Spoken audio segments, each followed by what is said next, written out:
Hi everyone, and my name is Khalid Shaban bin Kawat, and I'm very happy to see you guys here, and I'm very excited that I'm here. This is my let me say my second podcast with my dad, and as we're going to talk about unconditional love, I already it is here. I can see it. My dad is always there to support me every single day, every single day that he got me, he adopted me, has always been there. I'm so glad for you, my dad, Martin Kawat, and everyone deserves unconditional love. That's what I know. Everyone deserves love. Everyone deserves caring. Everyone deserves.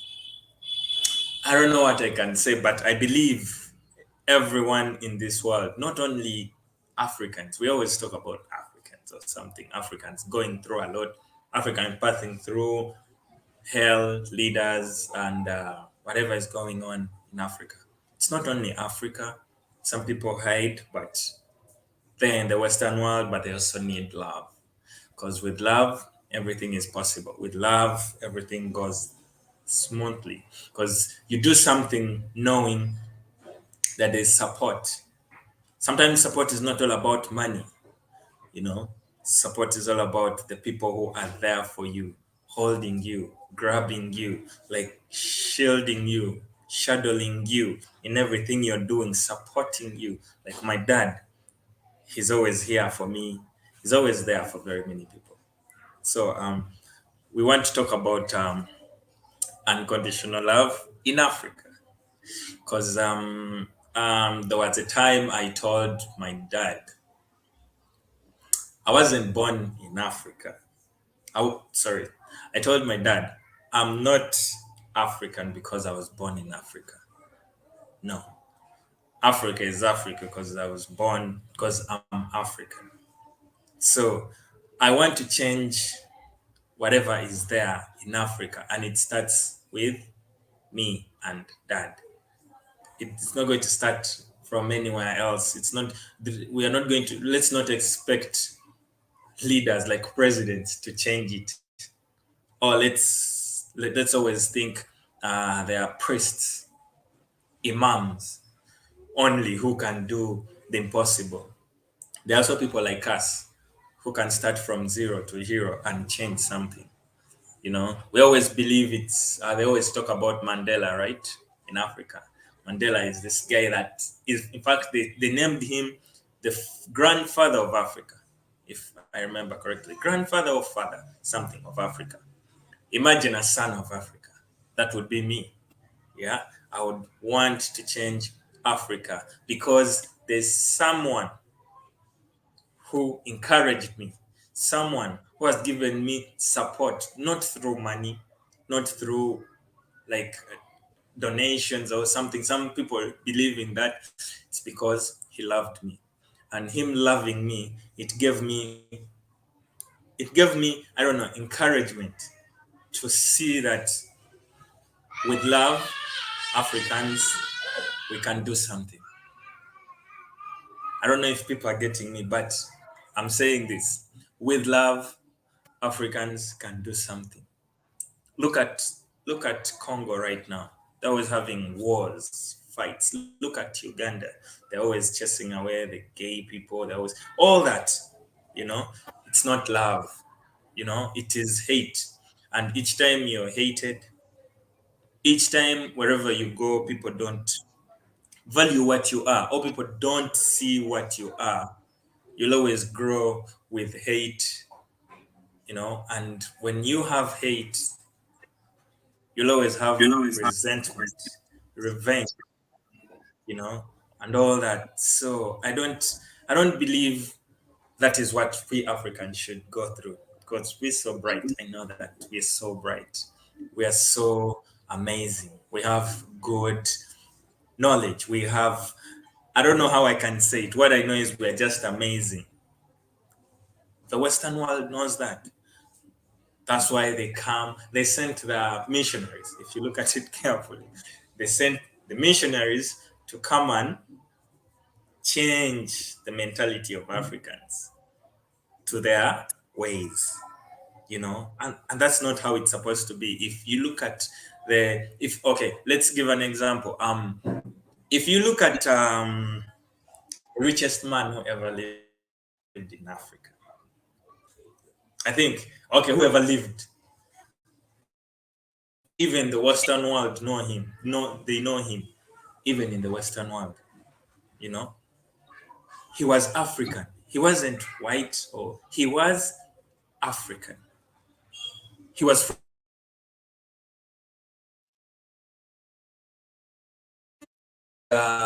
he was a chief. You know, why wasn't he from the Western world?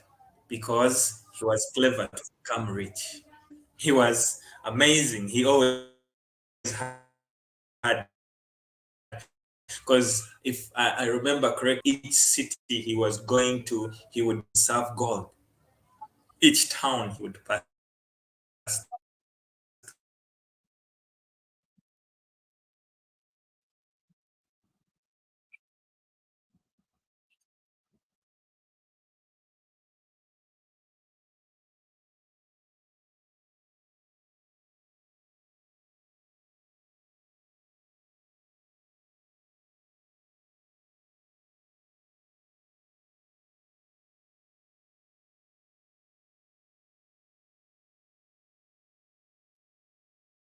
Bear with us, audience. This is Martin Coward.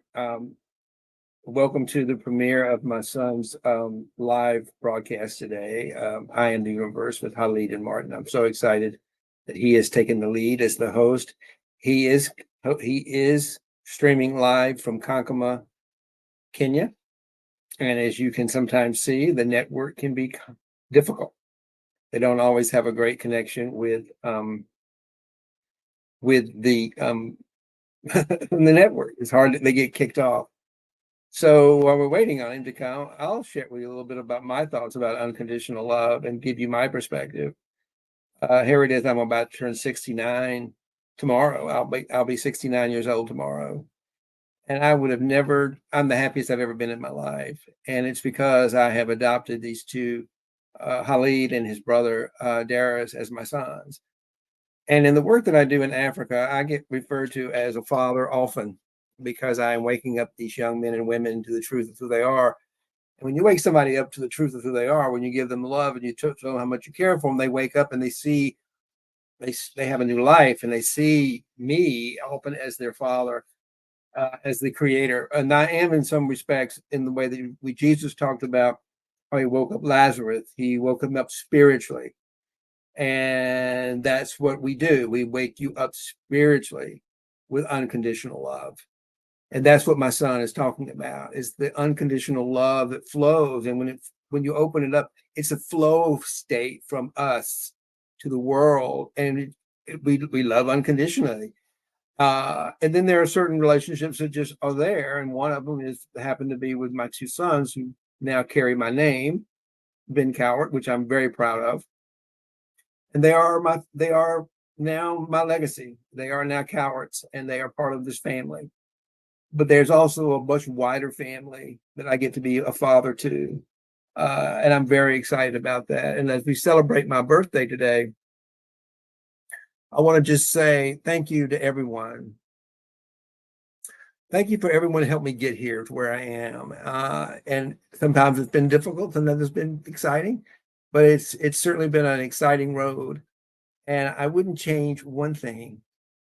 And the one lesson that I keep learning over and over and over again is my mantra. And that mantra is let go. Something exciting is about to happen. I especially say that when my little egoic mind, my shadow mind is saying, oh, you don't have enough money. Oh, you're not going to have enough time, or something bad's going to happen. Blah, blah, blah, blah, blah. We all have that voice in our head. Some call it the imposter syndrome, but we all have that shadow voice in our head, and we're always going to have it. It's not about getting rid of the shadow voice. It's about taming the shadow voice and making it your friend, making it your ally. Then you have a real good opportunity of really having a magnificent life. And that's what we're talking about. When you take back the reign of your life, take back responsibility of your life as life itself, as the universe, as the creator, and you love the created, the human, that creates a whole new dynamic and a whole new relationship with you and the shadow.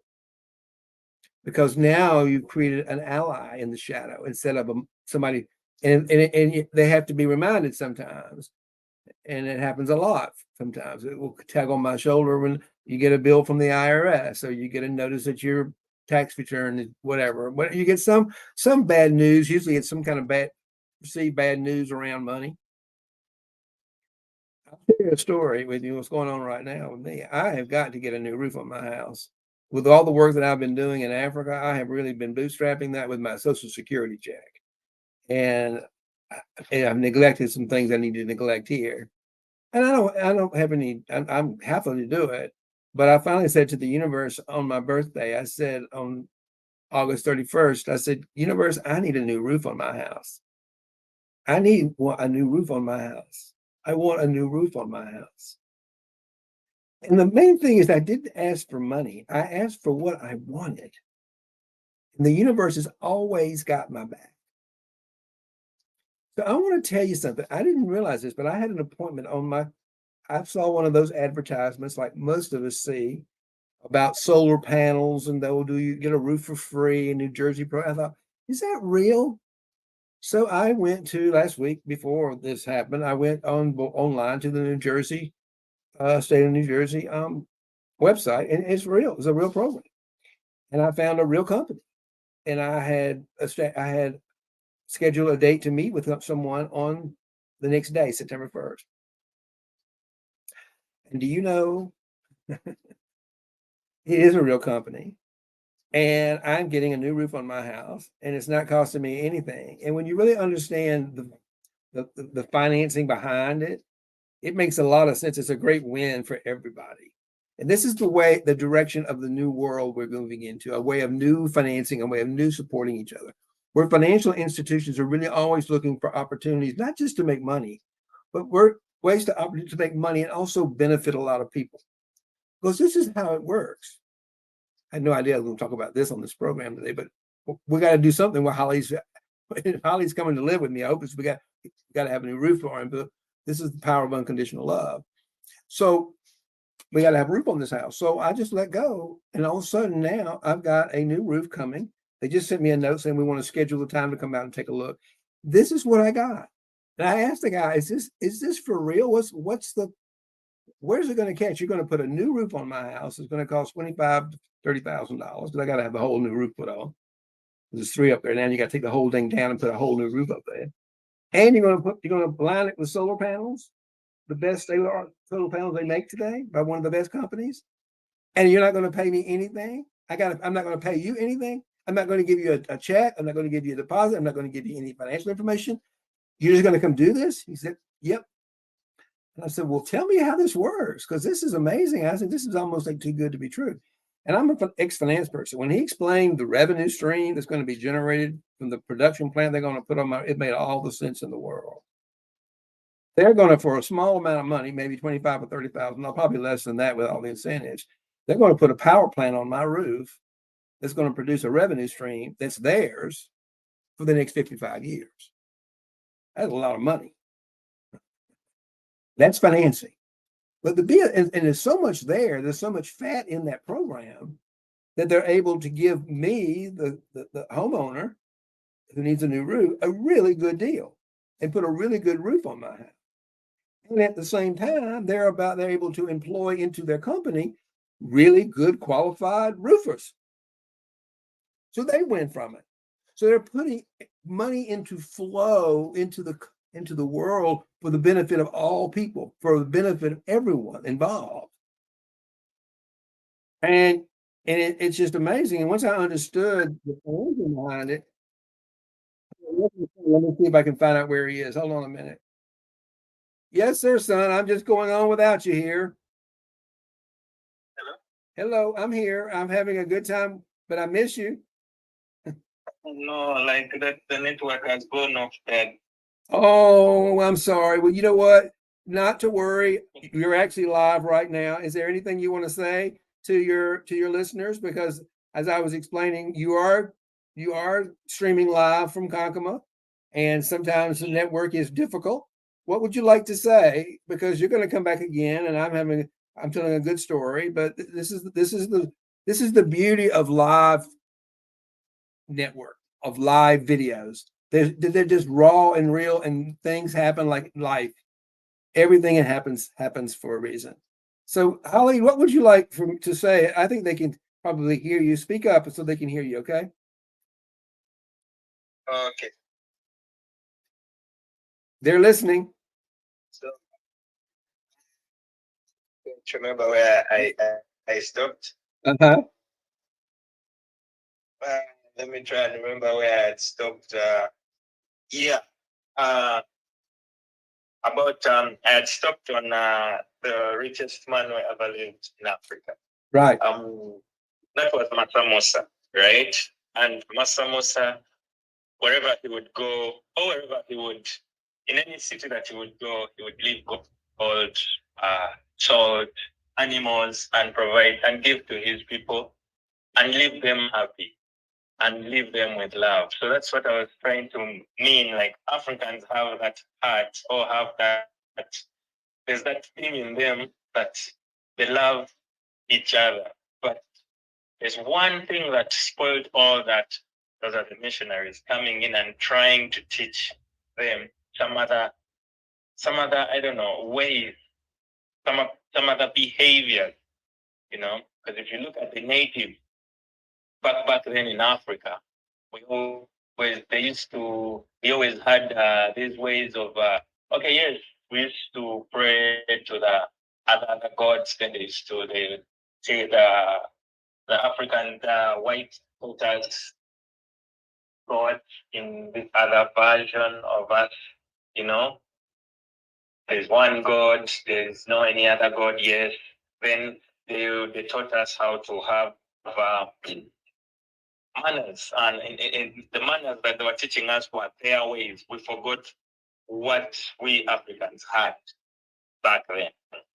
And we came flowing through that. And when we came flowing through that, all the behaviors of white people, we started getting hate toward our people.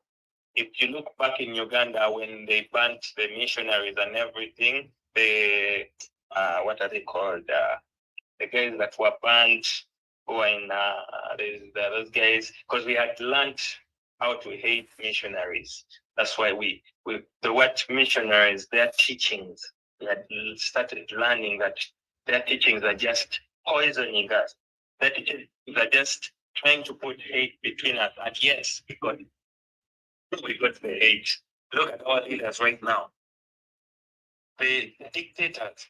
They're not leaders, they're dictators.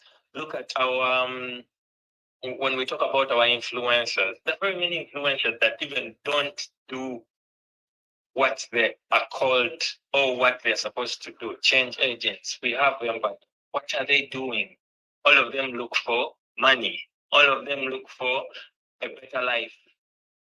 Even our leaders that we choose for, like, you go for an election, because we do elections, but you go for an election and a leader that you choose has come to tank or take everything in his pocket, to take away all the gold, to take away all the fuel in his stomach. That's not how back then African leaders were, or change agents, or leaders. Let's talk about leaders generally. But now I'm here, me, Khaled, and my dad, to try and see, in fact, to implement a rule of changing Africa to back the way it was, to take it back to the way it was, to see love get back in Africa, and to learn how to appreciate. To love, you have to appreciate. You cannot love and you don't appreciate. It's impossible. If you learn how to appreciate, then loving will just flow. You never love without appreciation. That's what I know. Yeah. As I'm talking, I think my internet is coming back. Yeah, as you know, guys, this is Africa, and I think it's trying to come back right now. I'll see if I can still get on, so that you can see the person talking. But still, I'm Khalid. The people who are just joining again right now who are seeing me. I'm still Khalid Shaban in Kawat, the only son to Kawat, Martin Kawat. And like we were saying, this topic is about love, having love for each other, bringing back Africa on its feet, about loving each other, about appreciating each other. You appreciate, in Africa, we only appreciate the people who give us the oil and the gold, the food, but we forget that the people who can love you, and you forget about the gold, the fuel, the food, and you yourself, you learn how to do it in your own way. Because days back, one of my brothers or my boss, Abba Henry, we were trying to have a talk on Zoom, like the way at work, the way we're working, and one of our colleagues, or actually my brother, my big brother, there is Naz, being coward also, he's a coward. He told Abba something. He told Abba, there is Naz told Abba Henry, I'm so grateful for you for putting me where I am. And Abba told him, no, I'm so grateful for you for putting yourself where you are right now. And in my mind, I looked at him saying it, and it ran back to me again. And I told myself, like, his meaning, he gave him the platform, or he helped him start the foundation of where he is. It's not Abba who put Terry where he is, but it's Abba who gave him the foundation, the stones to step on, the ladder, the first ladder to step on to go that far. The first throw, the first stone for him to throw in that lake or in that beach to see if it's dangerous enough for you to try it was Abba. Then there is Naz had to continue. And the same way, Abba's been doing that for everyone. He has been trying to give you a foundation, then you do the rest. He's not still going to come and carry your leg and tell you, put this leg here, put that leg there, put that leg there. No, it is now you. You continue with the journey. You continue with the foundation he has left you with. That was love, not trying to do something, expecting something in return, but that is love. When you look at our company, when you look at where we come from, or the family we have built in Kakuma, in Nairobi, or where we are right now in Kenya, as we Africans, let's say as Diamond Mind Academy, Financial Heart Space, we build our relationship on love. Family, we are from different homes, we are from different tribes. When you look at it carefully, where we all are, but we're connected by one thing that is called love. So I don't know if people are getting me, and my dad, I don't know if he's getting it. I would love to hear him say something. Well, I want to just tell you, this is really kind of cool. I've got the cell phone in the video, so I'm seeing me listening to you. I'm hoping that the volume is going to come through okay. I hope so. I don't know. But I think this is a pretty exciting premiere to be sitting here on the eve of my 69th birthday. Oh, I see you coming on. Just a second. Let me see. There you are.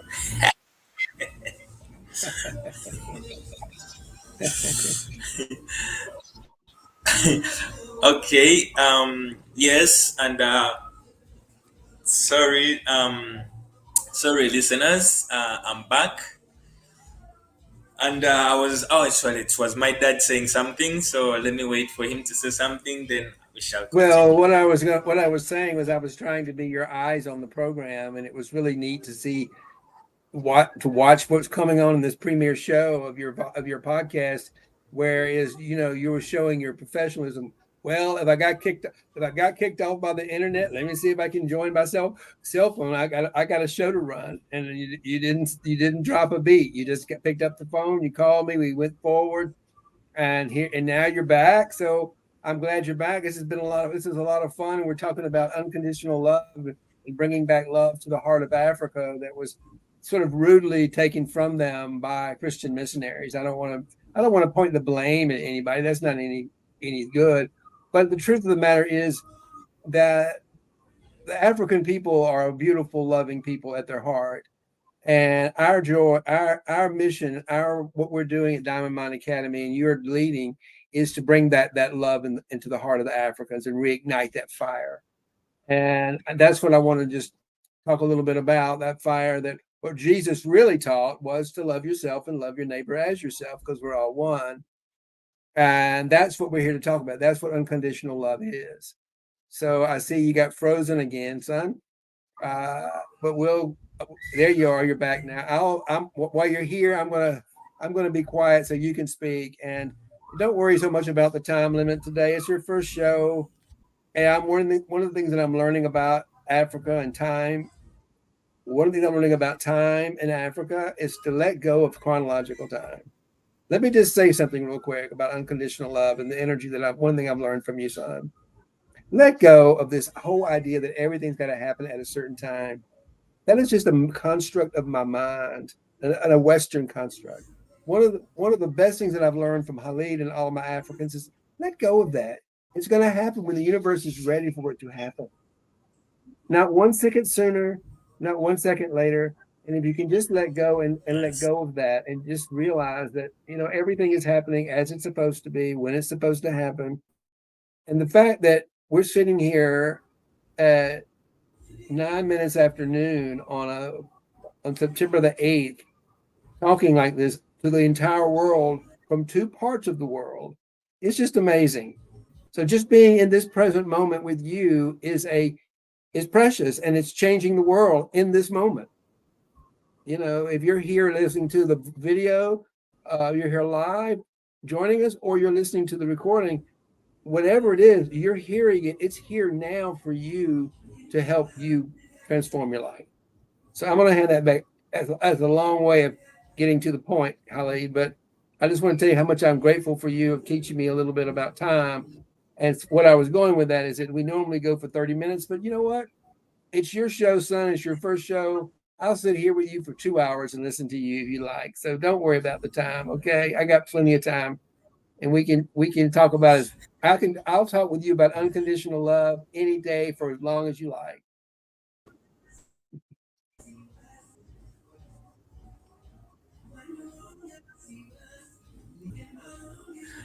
Okay.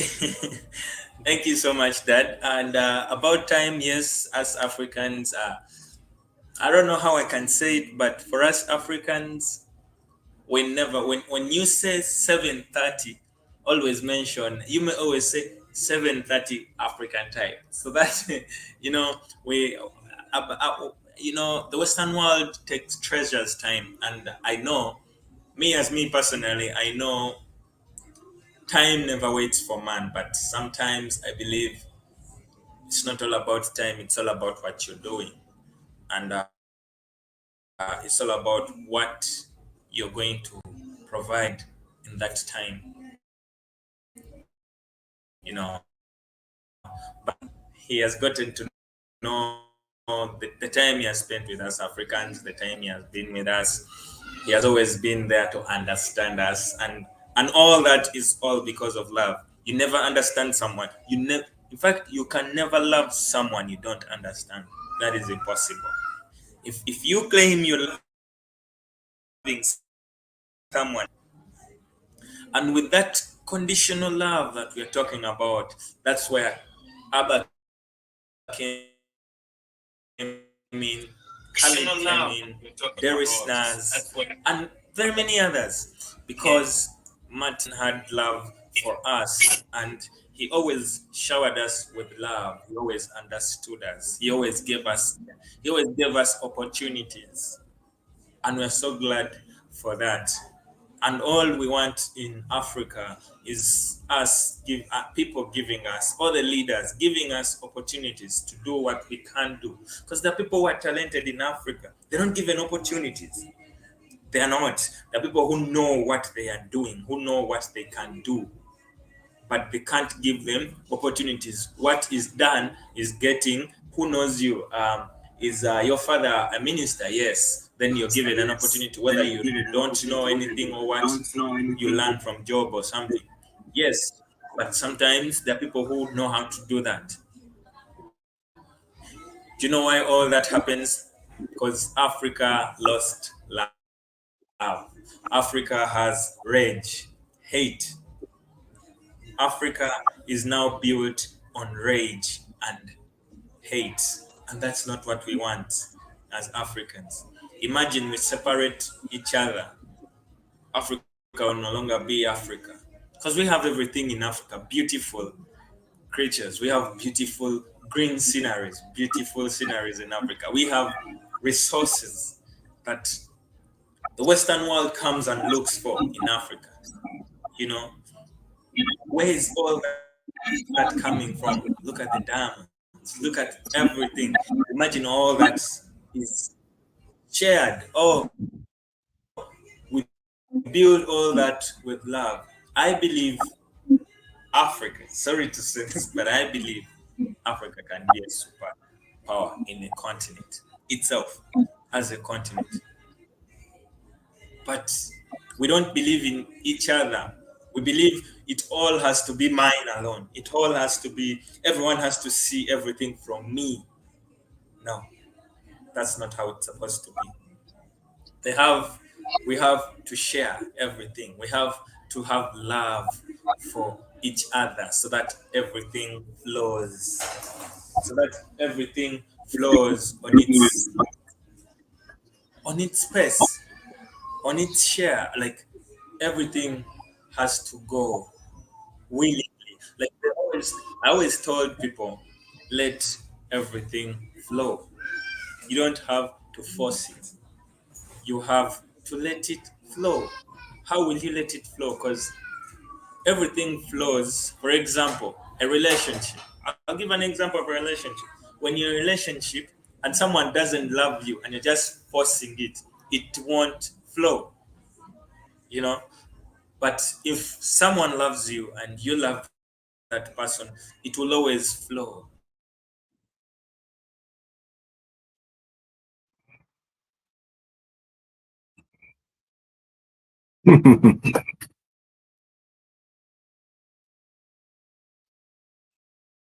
He'll be back.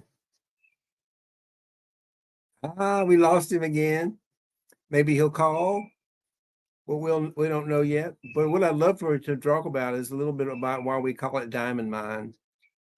And while he's away, I'll share with you a little bit about why we call it diamond mine. Because what I found in the middle of a desert is a refugee camp. And what is a refugee camp? A refugee camp is a place of people who are considered undesirable for whatever reason. They've had to flee their country for war, for sexual orientation. They've had to leave their country for some reason that it was not safe for them to be in their country to live. So they had to go to seek a place that's not particularly pleasant in the middle of a desert called the Kankama refugee camp. And in that camp, there's about 500,000 people living there that had basically been told by the world, by all of Africa, that they're worthless. It's a trash dump. And that's kind of how Africans leaders right now kind of look at it. It's a place to throw the rubbish. Well, I don't see it that way. I went to Africa a couple of years ago and I found a diamond mine in that refugee camp. And look at the diamonds we found. And I think that it's just the tip of the iceberg. The mine we found is in the refugee camp. But if we keep digging into that mine and we keep digging into that refugee camp and we keep finding more and more diamonds like Khaled and Darius and my family, we're going to continue to find diamonds not only in the refugee camp, but throughout all of Africa, because that continent of Africa is rich with diamonds. I'm not talking about the stones. I'm talking about the assets of Africa. The assets that make Africa so rich are not the diamonds, stones, but the diamonds in the hearts of the African people.